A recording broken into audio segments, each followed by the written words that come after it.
Bonjour, j'ai testé pour vous le Rossignol Z76 Aramide. C'est un ski qui est issu d'un ski de slalom, qui s'adresse à une clientèle de skieurs intermédiaires, voire de bons skieurs, voire même de très bons skieurs. C'est un peu l'intérêt de ce produit-là.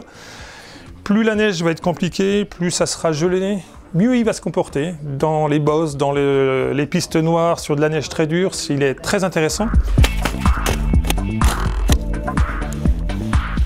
Moi j'étais un petit peu sceptique au départ parce que j'avais testé il y a longtemps les premières séries des Z5 et Z9 et ce que je n'appréciais pas c'est vraiment que ça conduisait tout seul le virage et on était un peu tributaire de ce virage. Avec cette nouvelle conception de Z76 Aramide, on a vraiment un ski très joueur. J'ai commencé un petit peu grande courbe et j'ai commencé à serrer mes courbes de plus en plus et on sent vraiment que c'est le ski qui nous tient parce qu'au bout d'un moment les courbes sont vraiment très courtes mais on peut vraiment varier son rayon de courbe, ce qui est vraiment très intéressant. Gros coup de cœur sur piste, 76 au patin, ça permet d'avoir un passage de quart à quart qui se fasse très vite.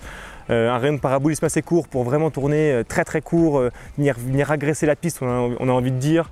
Un produit qui a toujours de la relance et par rapport à la taille même qu'on avait, une stabilité qui est assez impressionnante. Donc gros coup de cœur sur piste. Hors des pistes, étant donné qu'il est en carbone et qu'il est relativement rigide, on va avoir un ski qui plonge un peu et on va avoir des mauvaises sensations. Alors après, s'il y a un matin où il y a un petit peu de poudreuse, chercher un peu de poudreuse au bord des pistes avec ce patin qui fait 76, c'est suffisant, mais c'est vraiment sur piste qu'il a tout son sens. C'est impressionnant. Alors on va dire que c'est un ski qui reste traditionnel, hein. C'est pas un ski nouvelle génération rocker, c'est un ski complètement traditionnel. Par contre, il y a des lignes de côte très intéressantes, un rayon de courbe très court, ce qui en fait un ski très joueur. On va dire que pour les gens qui veulent s'adonner un peu au slalom spécial sans avoir un ski de course vraiment très typé, on peut tout à fait faire du slalom avec ce type de ski. On a un noyau bois bien sûr chez Rossignol avec ce champ droit pour la stabilité.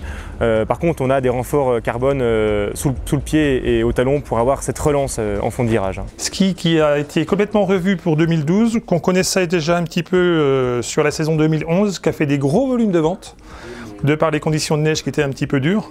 C'est un ski qui est très sympathique, qui est très joueur.